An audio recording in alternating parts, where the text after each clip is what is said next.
introduces Brevard County Historical Commission Oral History Video Project, interview with Vicky, Raymond, Melbourne, Florida, January 17th, 1994.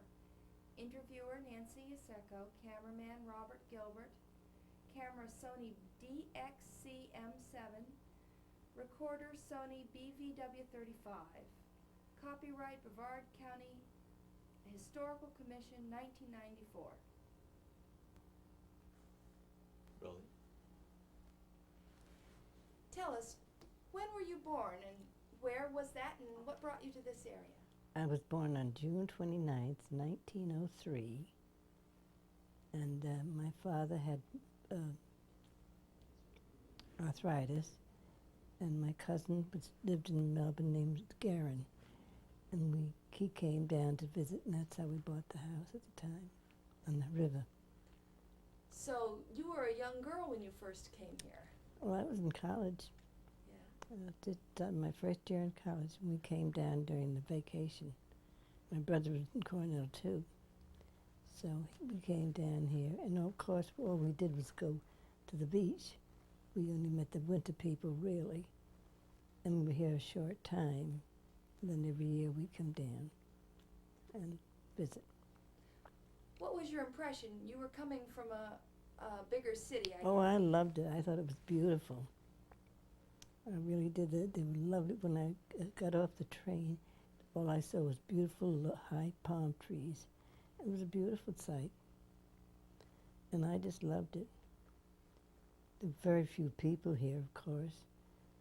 Summertime, you could shoot a cannon down from New Haven and nobody'd ever notice it. Mm-hmm. I guess that's true. Mm-hmm. Well, where was it that you were living before you came down here? I was living on Long Island. And I don't dare tell you where. Amityville. Well, you were living in an area that had been settled for a long time. Oh yes. Long Island was settled for years. Oh, it was bought from the Indians. So.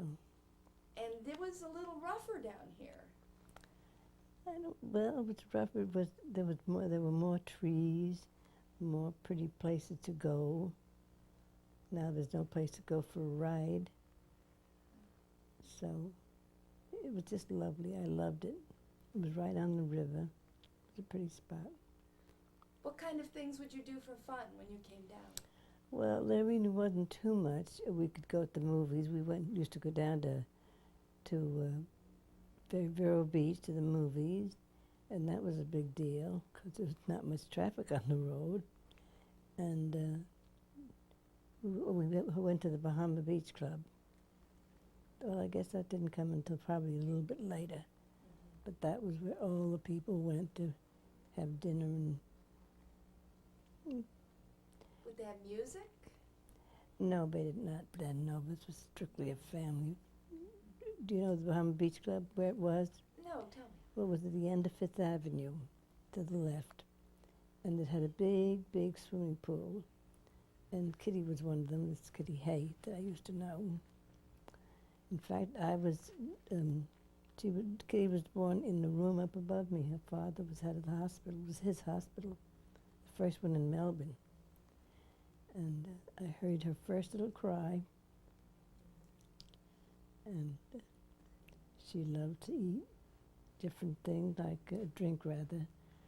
And she had to be taken to the hospital often to get her stomach pumped. Well, it was a pretty small community. Very small, and of course it was in the wintertime it grew, but I wasn't here really long enough then to make any local friends, except her mother, Kitty. What is your mother's name, Kitty? Lucille Hay. Lucille. And her father was a doctor. I guess he was the first surgeon in Melbourne. And Kitty was born, well, when I first came down here, her brother and sister were twins. And we used to take them to the beach, and we'd sew clothes for them. And I don't think Lucille was a seamstress, and I know I wasn't, but the kids all looked pretty cute together. So I guess we kept them going. You you make little sun suits? Oh yeah, little sun. Not so much sun suits. We had little sleeves because it was cold. It wasn't really cold, and it's much colder. The whole climate has changed completely. I don't even go near the ocean. I might get a drop on me. There were a few cars here. A few is right. Not many cars, and you could go for a ride out west of town. This was just 2 lanes, and you met somebody probably about every 5 minutes or so. Another car would come by, and that was the amount of traffic here. And Did you ever get stuck in the sand? never did. Never got near enough, really. Just we went to the beach, and we never got stuck in the sand. Although we passed people often that were on our rides. And Mother and Dad used to like to go up to Rockledge and go to on the water, not the inland water, There's the Brevard Hotel up there. no, the entrance. I'm talking about the entrance where they'd go in, the River Road. Oh yes, River Road there. We Yeah. had friends on the River Road, and my father thought Melbourne was heaven. He loved it.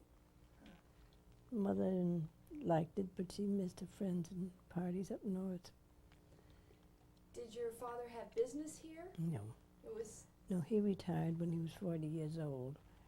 And then they used to go to Europe every year, so they decided it'd be nice since kids were going to be, come down for vacations, that they'd look to Melbourne. I had a cousin here, cousin to marriage. His name was Garen. And we came down through them, and he found the place for us. And it was a home on the river. It was very, very pretty. Do you remember during the boom years of the 20s when people were buying and selling properties? Yes, I don't remember it myself, but I've heard that they were on the corners where the hotel was. The corners there were buildings on them, and they were selling and buying property. One would buy it for one, and somebody across the street would get more, and somebody else would offer more. It was just going all around the corners. It was unseen property, really. Some of it might have been a little swampy, huh? Well, I don't think this was, because this was in town. Out of town, yes. I wouldn't have bought anything out of town, except my father did get a 30-acre farm, which is now in Hollywood, West Melbourne. Right. You know where that area is. Where did you make most of your purchases? Were there stores in town? Oh yeah. We had 2 drugstores, strange enough. There were I don't know how many people were in Melbourne at the time, but there weren't very many. And we had a furniture store and a grocery store. There were quite a few stores. It ended right in the corner of New Haven Avenue, and what is the name of the street? Kitty, hurry. Right in back of Are us. you on Melbourne? Melbourne Avenue. No, in back, going this way. Strawberry? Waverly. And that's where the town ended. And across the street there was the bank owner that lived, the assistant, and they were all houses. The first big building was then they built the school. That's before they would even Melbourne. That was nothing. Where Melbourne, the shopping center is now, was just the boondocks. Oh yeah. I guess it was ranch land out there, weren't there? Cattle and. There were a lot of groves. There were quite a few groves out, and there was a nice garden affair.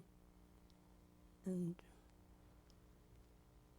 I really never went out there a lot. We used to go out to the farm once in a while because there was a house and a barn in the farm. And so my father put in a big well, a 5-inch well, which made it, not so dry because it was high. It was one of the few properties that was high enough so that when it rained, you didn't get into mud out to your ankles.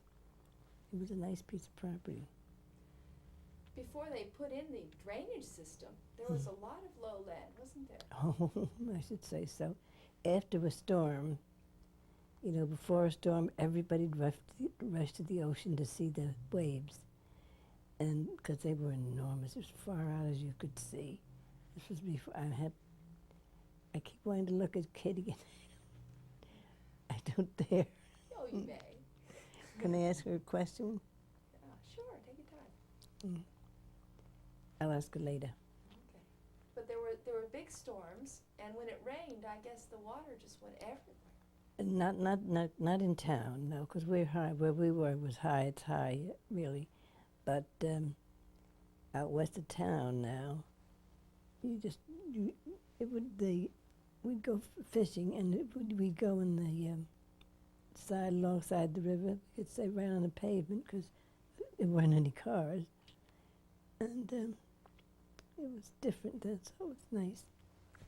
Yeah, they've changed a lot of things, I'm sure. You told me you had a couple of stories to tell me. Well, I was going to tell you one about Kitty was born in the room. I told you that one. Yeah. When we first moved here, this was just Mother and Dad. They moved here in 1923. They bought the house. And the back of the property was the original Dixie Highway. The new US 1 had gone through, and this was a curve in the road. And our house was, a path had been started in front of the house. And there had been a big gate on the way back, so my father put it in the front because the whole place was enclosed by a fence, one of those chicken wire fences. And one night, Mother said, she called over to my father and said, John, she said, I hear footsteps outside. And so he grabbed his gun, and in the dark he went out, and there was a cow. And I thought that was pretty funny. So he came in and teased Mother so for so many years. And we left the gate open. And a woman about 2 blocks south of us, south of us, and about only near the highway, had about 3 cows. And I guess they just wandered all over the place because there were a few houses on the Riverview Drive where I lived. And that was one I thought was pretty funny. I thought of one this morning and I've forgotten. Well, that's pretty rural to have cows wandering the neighborhood. Oh yes, that didn't happen for too many years because they started doing some building on the river. But say when we moved there were just, I guess probably about 5 houses, the whole length of Riverview Drive. And so the Riverview Drive one day when this was before my time down here, Mr. Jernigan was with the boat with the bank, and he came to my father, and they wanted to make the Riverview Drive permanent, enlarge it a little bit and make it permanent. And there was something of course I didn't care. It didn't make any difference to me. I was north anyway. So they wanted to know if he'd be willing to sign the paper. So he said, if everybody's doing it, fine, I'll go along with it. So they made it a city street, widened it and made a city street. And that was right in front of our house. So it was a pretty location. I guess it was. Mm-hmm. We were here mostly in the winter, but I wonder if you experienced any of the mosquitoes that people talk about. No, but what I do remember is a fogger going by every night. And we'd say, here he comes, and we'd run and close the door, the windows, and because the fogger would go very fast, and then that also got rid of all the bugs, which was very nice. A lot more bugs here, I guess, than up north. Yes, that's the one thing all relatives and friends who came down here just couldn't get over the number of bugs. And when my aunt had a pet spider, she came down to visit, and she had one of the apartments upstairs. And she had a pet one. And I was terrified to go in my other room, because that was my bedroom. And but she just loved it. It just wandered all over her room. Well, years later, I was downstairs. I was in the downstairs bedroom, and I was looking up, and right above my bed was a spider crawling across the wall. Well, boy, I'm telling you, I made a fast jump out of that bed and ran to the kitchen to get the broom, and I finally got him. But by got him, I was on the bed. By then, I could manipulate him. And so I just not, they're not my favorite bug. Well, no, none of the bugs are. They're not really pretty. They're very nice. Do you remember when the telephone first? What was the telephone system here when you? Yes, but you had to have I think it was a two line. I think we were on a party line. But that didn't last too long. I don't remember. I know during the war I had a private phone. That, of course, was years later. Yeah. See, I was to go home. A friend of mine this was after war was declared. No, right after Pearl Harbor, I mean. I got a call from a friend of mine, the Rothiters, I guess you know the Rothiters. And she said her husband's going to, where did she go? Where were Libby and Jim during the war? In Mississippi. Yeah, Hattiesburg.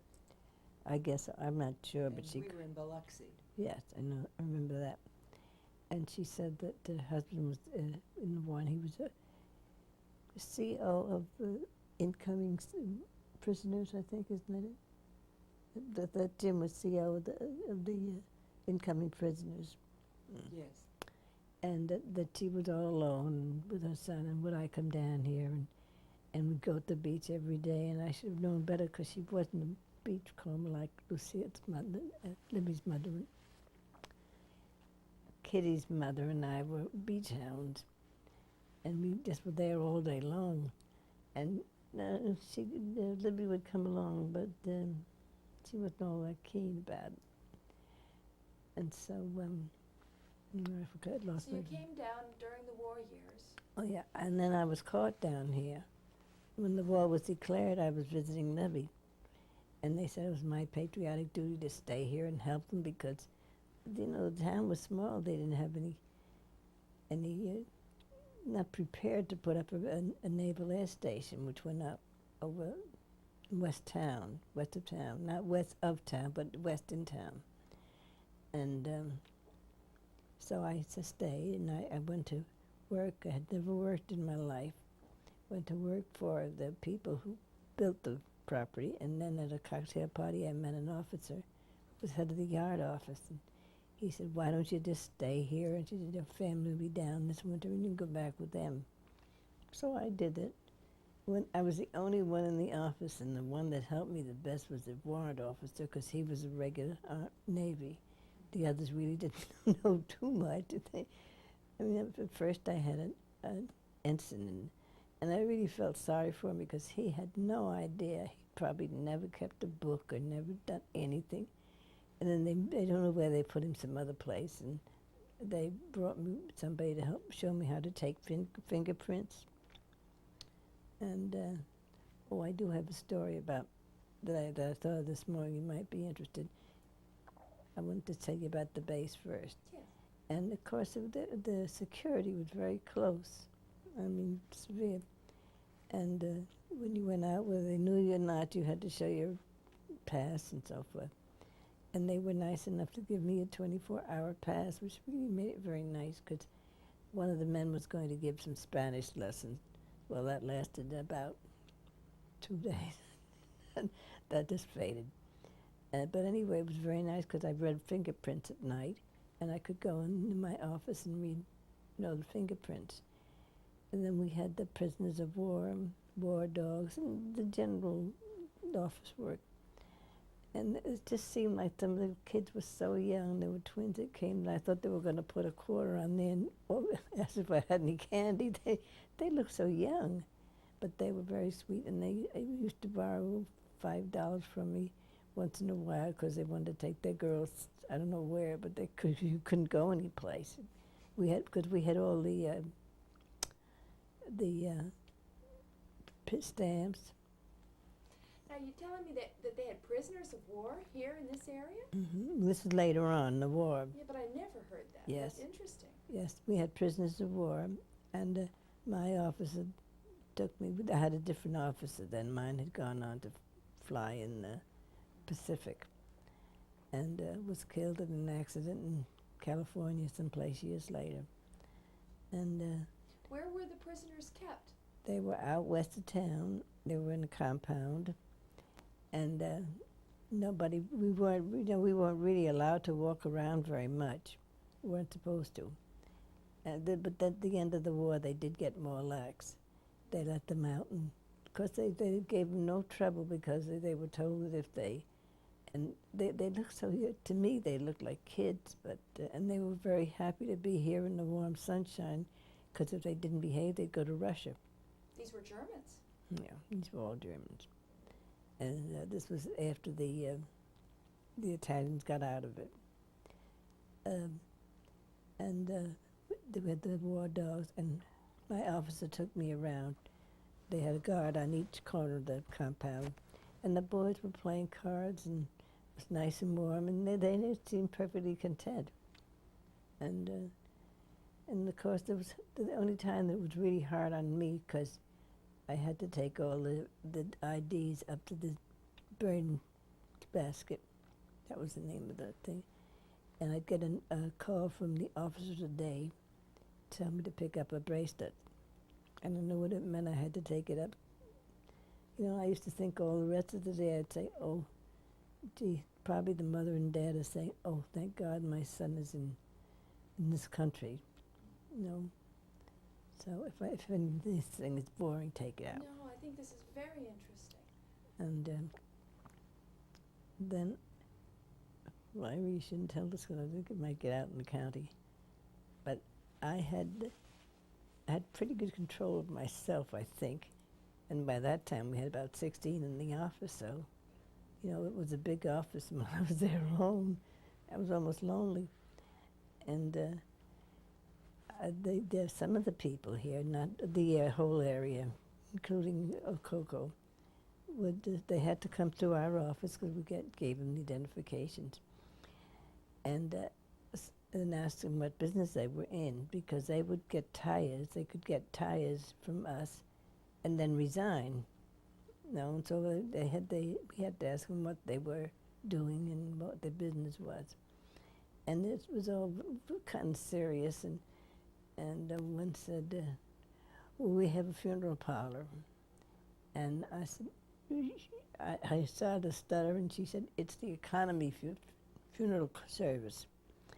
And I just broke out. I broke out laughing. I was trying to find excuses. I was embarrassed, you know, because it was just so surprised. It took me so by surprise. So that was it. So you all also handled the stamps for rationing? Yes, all the stamps. We had stamps, food stamps, war guns, war prisoners of war. What other rationing is there? Food and gasoline rationing, books and books of gasoline rationing.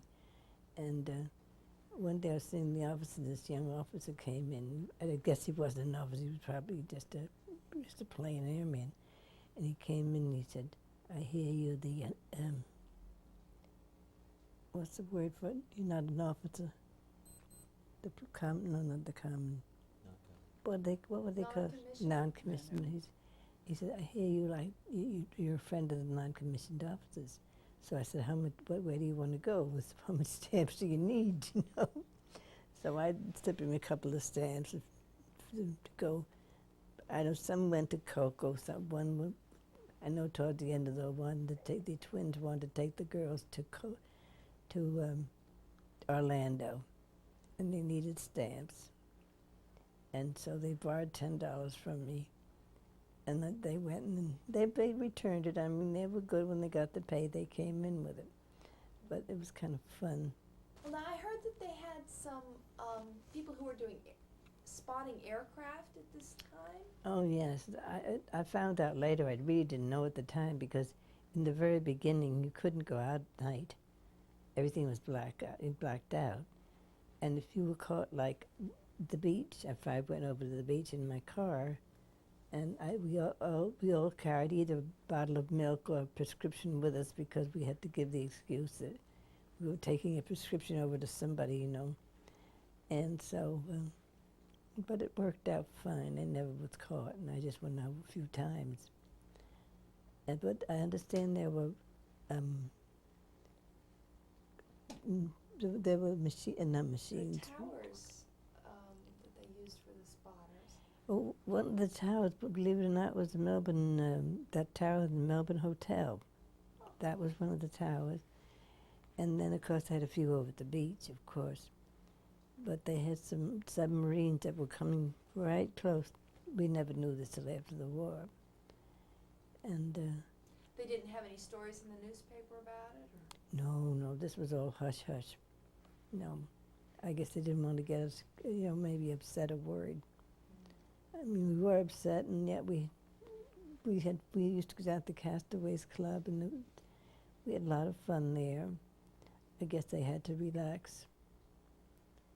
And the BOQ, the boys telling their fish stories. They loved fish, the lanterns and so forth, and some were very funny. Can you tell us a little bit about that fishing? Well, this is the old story. Now it's old, then it was new, but they went fishing, and when they came back, and they were both bragging, a few men were bragging, and he said, well, I have one that's really good. He said, I went fishing, and he said, I thought big fish, and when I got up, brought it up, it was a lantern. So the other said, I have a better one than that. He said, I went fishing, and I got a lantern, and I brought it up, and it was lit. And so they were trying to, but that now it's old, then it wasn't so old. That's a good story. It's like fishermen, they always Yeah, have. oh, yeah, always, Well, there was quite a bit of fishing that went on around. There was. We used to fish all the time from the Melbourne Causeway. And, of course, the policemen were guarding it, see that we behaved. And, yeah, I used to like to go fishing. What kind of things would you catch? Do you remember?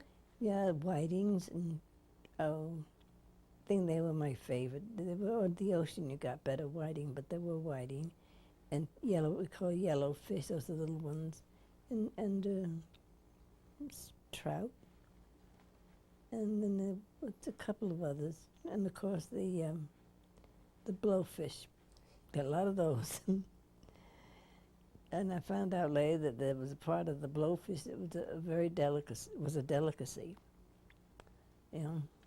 Hard to believe looking Yeah, at them. I know. Oh, they were so scary. And, they had the blowfish didn't have the things. What had the Oh, catfish. catfish? Catfish. Your father took care of quite a few catfish, believe me. They'd be walking along, and, somewhere in there, they'd wear these not shorts, but we used to call them golfing shorts. And they'd walk along, and somebody had caught a fish. Instead of putting it away, they'd leave it there, and they'd step on it. And the next second, it would be a scream for Dr. Hay. I guess. Now, if you went fishing, were you pretty well assured you'd catch something? Not really. The boys would get some shrimp for us, or some kind of. See, the inlet wasn't open then, and the fishing was much better. Strangely enough, though we had a pier, not in front of our place, 300-foot pier, and we would go out. My dad and I would go out, and we'd put fish heads along the pier, go in and have lunch, and go out, and there'd be fish, crabs on either side. And I crabbed with a big net, the old-fashioned type. I just went underneath it and kind of got them up. And they were big ones. This sounds like a fish story. This is true. He got one once. It was almost 16 inches across. They were big ones. And I swear two of those made a big meal for the three of us. Yeah. You were telling me a little bit about fishing for crabs. Where was the dock that you'd go fishing on? Oh, we went on the Melbourne Causeway over to the beach. So we fished from there. So I fished mostly really at night because I was in radio, during the daytime, and it was quiet. And that's what, after the hullabaloo all day of the prima donnas and, any day that anybody came in cross, we always have big signs. This is Be Kind to Dean Day. This is Be Kind to so-so, so that after a while he couldn't help but laughing. They were so nice to him. Tell me a little bit about when the radio first came to Brevard. Oh yeah, WMMB was the first radio station, and we had the signature. This is the pioneer voice of Brevard County. They didn't keep it. When it was sold 7 years later, the name was changed. I forget what it is now. But in 1956, Chick Chatterton and I put up our own radio station in Nogally called WMEG. And we kept it for 5 or 6 years. And then through circumstances we had to sell it. We didn't have to sell it, we did sell it. And I retired then. What was your role in the radio station? Were you on air? No, I didn't like the air. Well, I took it during an emergency when I was at WMMB. That was the first time. And I wasn't nervous or anything that night. We were alone in the station, the engineer and I. It was about 10 o'clock at night. And the electric went off and we had to put in the auxiliary motor. And he had to go. He was working the board that night. And he just came in and he said, I had been night practicing because I had charge of I did have a little radio program, a waltz program, Viennese waltzes and so forth. And one day I would go at night and I'd pick him out. And then the next day I would speak, I would give a little intro and I had one on called Shitty Bitty Bing by I think one of the Dorsey brothers introduced it. And it started out very, very pretty, very lyrical. Not lyrical. What do I mean? Melodic one.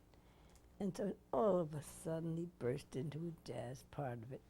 And Chick Chatterton was passing the window and he just looked in as if he was stunned. And I was stunned. I didn't expect it. I thought it was going to be like a Viennese waltz. I had gotten a little confident, and instead of going through the whole thing, I just would listen to the beginning. And I was caught. And everybody was just, they just couldn't believe it. And I sure couldn't. And so I got excited, and I forgot I forgot the terminology now, the word they used. About to turn one of the knobs, I guess. Yeah, turn the knob. So, you turned one off and you turned the other one on. And and I said, damnation. And a very low voice. And this was the daytime, this happened. And the engineer came up, he was all excited, and he pushed a button up. I had forgotten to put the on button. I was on the air. So I thought, oh my Lord, the FCC, everybody was going to come down on me. In those days, you wouldn't say damn for anything. Oh, that was terrible. But I didn't say that. Actually, I said damnations, but very low. And my cousin called me. She said, oh, you are a naughty girl. My Joe Guerin. And I said, no, I wasn't. I denied it. And I was out one time, and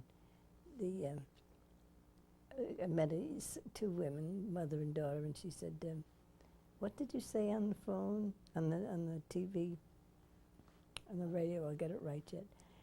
And nothing, I didn't say anything. And she said, we thought we heard damnations. But I know you wouldn't say that. No. So that was that. Well, we had kind of a lot of funny things. It had hard days and good days and bad days like any other business. And some of them were funny, and I don't really remember too much about it. But we had a lot of fun in there. And then we had a lot of prima donnas, This goes for boys, too. Because we were all boys and girls then. That was 1,000 years ago. You you were a career woman then. Well, if you want to call, yes, I would say so, because I never really had a career as such. I was assistant manager or co-manager of the R station, and I was first.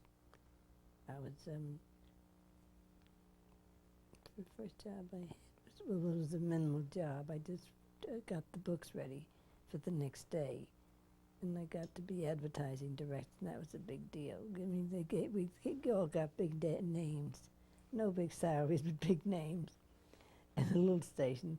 But the whole thing is just really like a big radio station. It was like a big radio station, but in minimum, just a, I don't know, miniature radio station. Yes, you could really go into a radio station in North and really know what they were talking about, because we had everything going there, because everything was the same except on a huge scale. And well, what was it like? Did you go look for advertising for the station? And oh, who yes. would you go talk to about that? Well, we had the three boys who did went advertisers, and I went too. I had a lot of fun. I'd go into Kemper. There used to be, remember Kemper's store, men's store, right over here. Mm-hmm. It's now I think a restaurant of some kind. But this Kemper had it, and you'd go in, and you'd say, well, how's Jackie's stomach ache? Is he all right now? Has he gotten over his flu? And, it was that kind of advertising mostly. And I liked it, because I like people. And so, and of course, the advertising is the lifeline of any business. If you don't sell advertising, it happened to be that ours was advertising. If we didn't sell it, we'd be out of business. Yeah. But we did very well, both stations. Do you remember which businesses advertised on a regular basis? Yes, we had. I had a company, a big furniture company in Vero Beach was one. We went from Vero Beach to Kid. We had Kids Kitty Club. That was Kids Furniture Store up in Cocoa. And this Kids Kitty Club was really cute. They had the kids would come out. We had it at the Van Croy Theater, which was a movie that was here. And the girls, I'd ask the little girls questions. And one little girl came up. She was about 3 years old, 3 or 4 years old. And we'd ask them what their name was. And she was Dr. Martin's niece. And she was all ribbons and bows, And I asked her what her name was, and she told me. And I said, where do you live? And she said, I live in the toughest neighborhood. She had older brothers, I might add. I live in the toughest neighborhood, and the more you go down the street and you get to the end, that's my house. Toughest house on the block, And here she was. She had her brothers who had given her all this information, but she was so cute. Another one said, my mother's going to have a baby in December. I mean, they're so honest, Very cute. That was fun. And Dr. Kaminsky's, I went to their house, and she had a little girl at 3 years old. The others were all 7 or 8. Mm-hmm. And so she got on, and I said, how old are you, honey? She said, I'm 8. She was only about 3 years old. There's some cute things, yeah. Those things were fun. It must have been fun because you were kind of making it up as you went along. Yes, the only thing I said too many times, oh, that's nice, or something like that, and the engineer had to take that out. He could.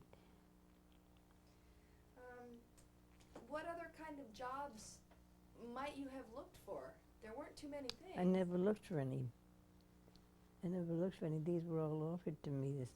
After I left the Navy, I was there for 5 years. I just didn't bother. I went north. I stayed all summer. And then I'd had my regular schedule. I went back and forth. And then this radio thing came along. They were friends of mine. And he said that I'd be very good at it because I had a knowledge of languages and the music.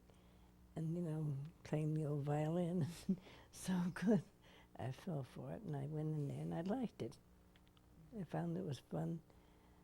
one woman called up once and said, "I don't mean to be funny, Miss Martin, but," she said, "the word is not sciatica."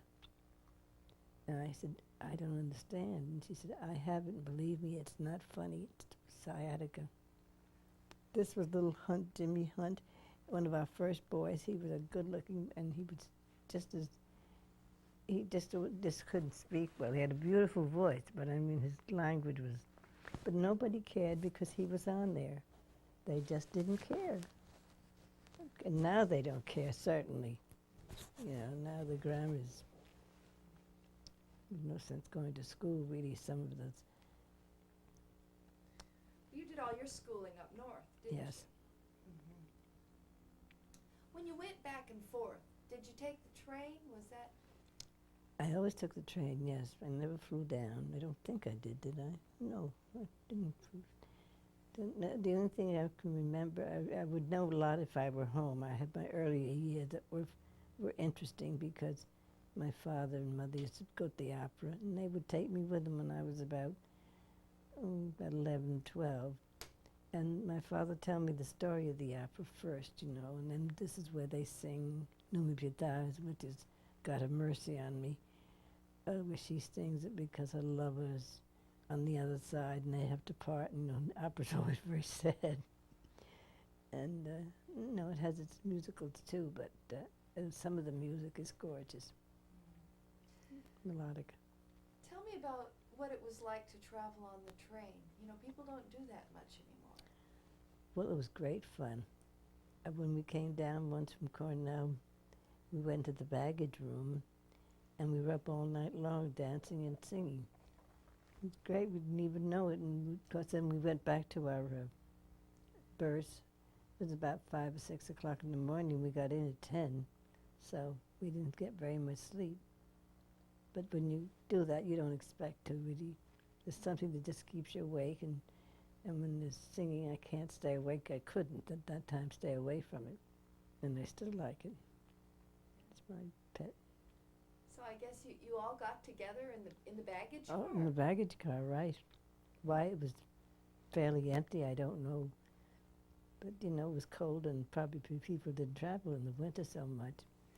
But when I traveled, it was my aunt and stuff. We had a sofa room, they called it, because it was a sofa bed and a regular and a bunk, and a little bathroom, little bitty one. But well, it sounds like fun. oh, it was wonderful. Yeah. I had wonderful years in school. I got in trouble, but it was a lot of fun. You ate there on the train? They had. Oh, the dining. Oh, that was fascinating me. Most of the traveling was going into the diner. They were so pretty. They were fancy, and they had tables for about 4. You could get 5 in if you want to, because sometimes we got 6 in if we were kids from school, you know. But they were there. The service was lovely, and men were all in white coats serving, and it was really nice. I don't think they have it now so much now.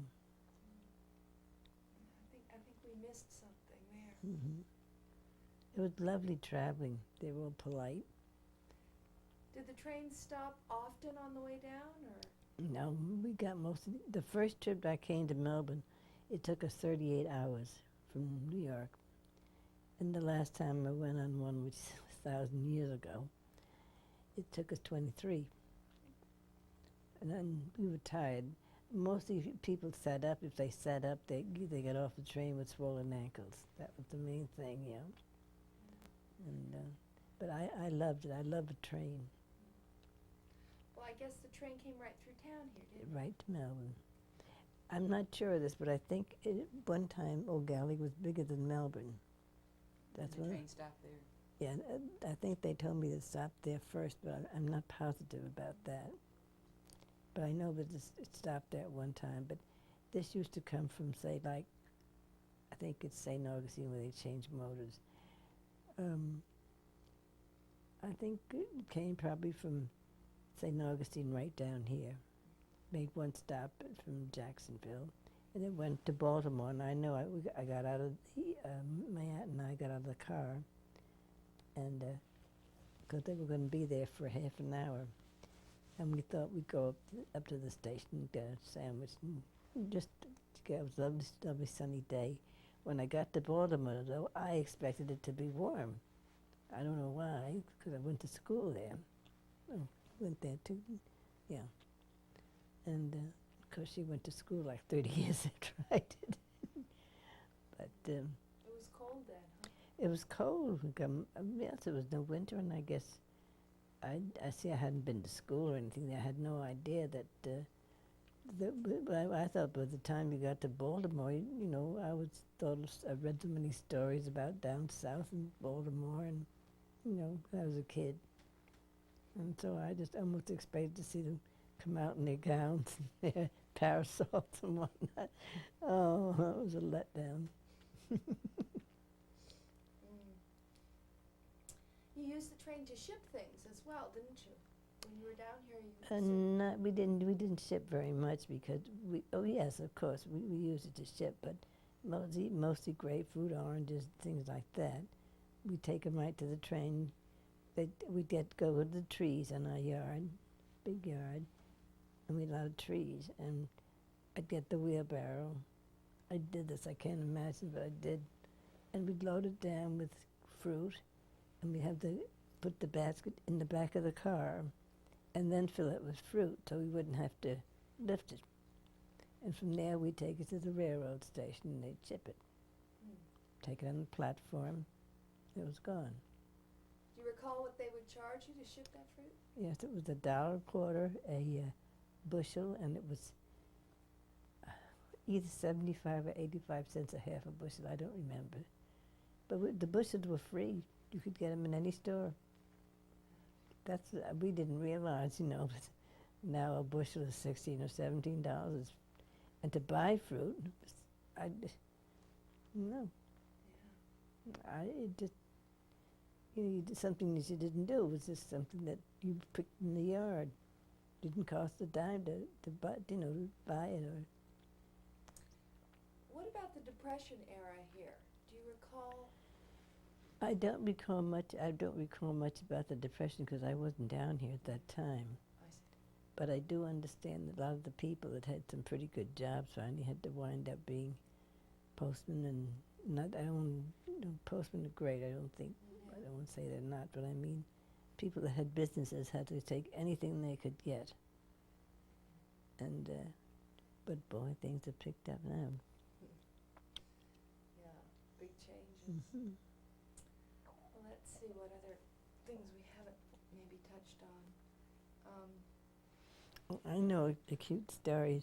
You know, when we would leave to go north every year, this is after I got through school and then before I married, we'd come down and this was 1925, like 1925. And you know, you just had a regular key to close the door. We didn't have any locks of any other kind, just lock the windows. And one day we came back, and there was no furniture in our dining room. Well, you know, we didn't have very much furniture, and it was a winter home to us. It wasn't our home. And we had a table, it was a painted table, very pretty though, and 4 chairs, and we got there was no furniture. And my father was saying, when I find out who did this, he was going to do a lot of things. And all of a sudden we saw somebody coming down the road, and there was a man holding a table on his head and 2 boys, each with 2 chairs. And I said, that's our furniture. You know, I said to my mother, and my father said, what? And he was really gonna, and the man came up the driveway, up the road, the cement broad walkway, and before anything he said, oh, and thank you very much, Mr. Martin, it was so nice. We took very good care of it. And my father couldn't get a word in edgewise. And you know what he said? Oh, you're welcome. He was going to do everything, and finally it was, you're welcome. And they brought the furniture back, and it was very well kept. It was. Just borrowed it while you were He gone? just borrowed it, that's all he did, and he kept very good, we took very good care of it, and he did.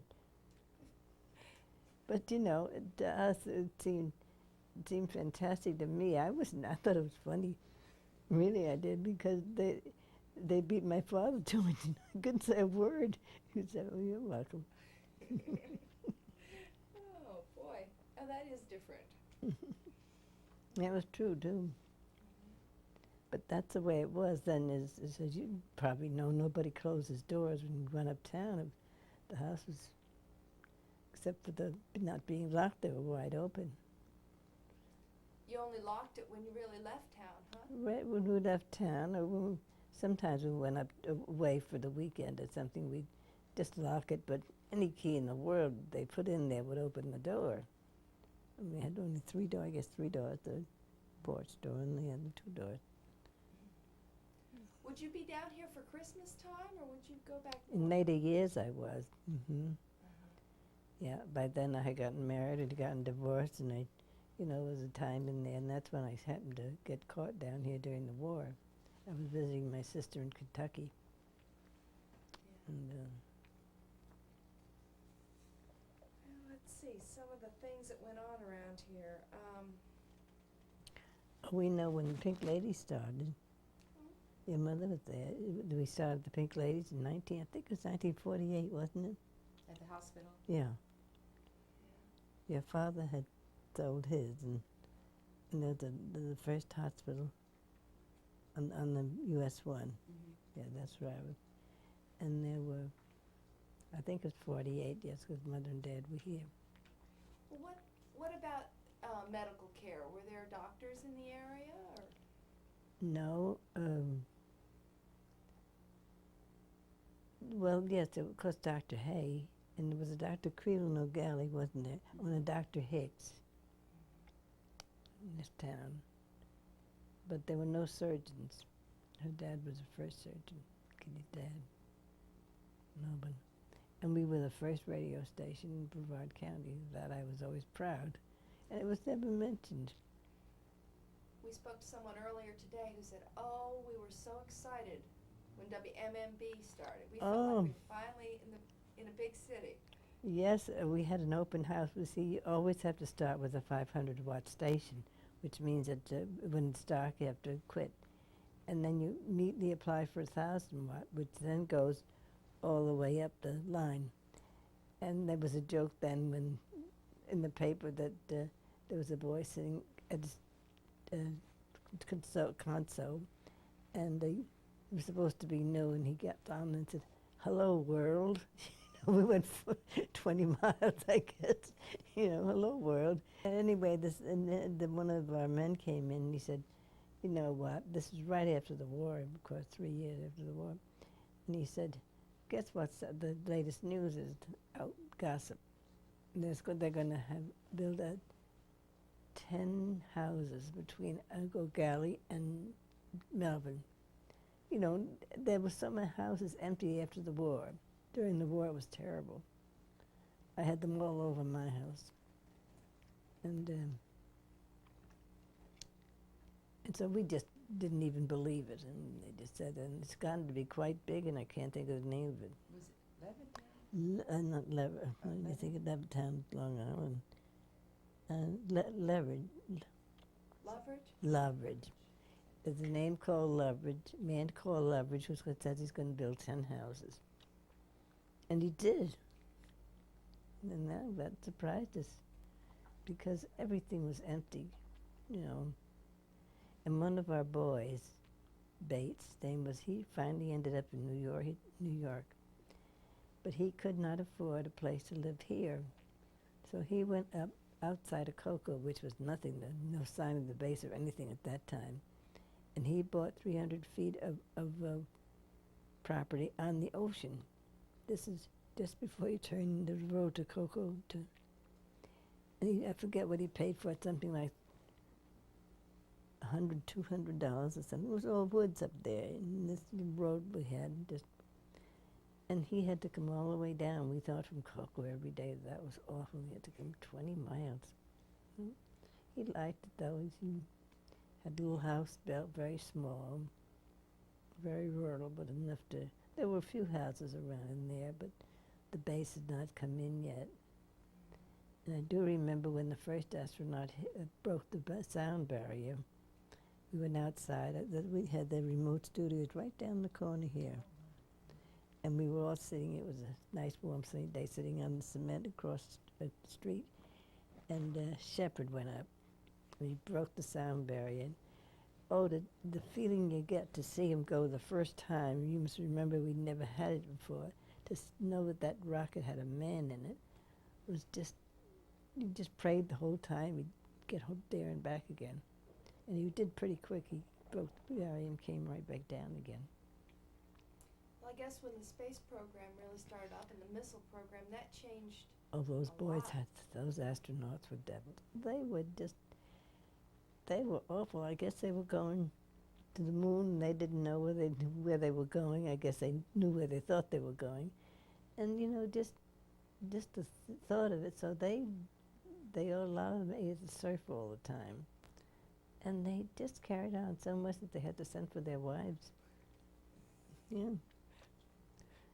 All they wanted to do was just drink and carouse because they knew what the hell knew tomorrow.